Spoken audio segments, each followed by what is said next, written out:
ഇന്ന് നമ്മൾ ഉണ്ടാക്കാൻ പോകുന്നൊരു സ്ക്വിഡ് കറി അല്ലെങ്കിൽ കൂന്തൽ കറി.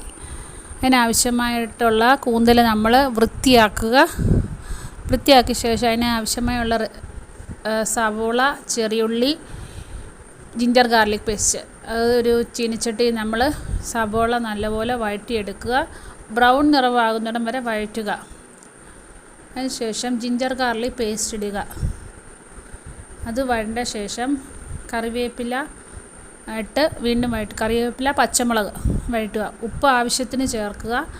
മഞ്ഞൾപ്പൊടി, മുളക് പൊടി, മല്ലിപ്പൊടി, കുരുമുളക് പൊടി ചേർത്ത് വഴറ്റിയ ശേഷം നമ്മൾ വൃത്തിയാക്കിയിരുന്ന കൂന്തൽ അതിലേക്ക് മിക്സ് ചെയ്ത് കുക്കറിലേക്ക് മാറ്റുക. ചെറുനാരങ്ങാ നീരൊഴിക്കണം.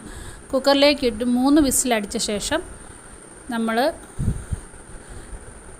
തേങ്ങാപ്പാൽ പിഴിഞ്ഞ് അത് ചേർക്കുക.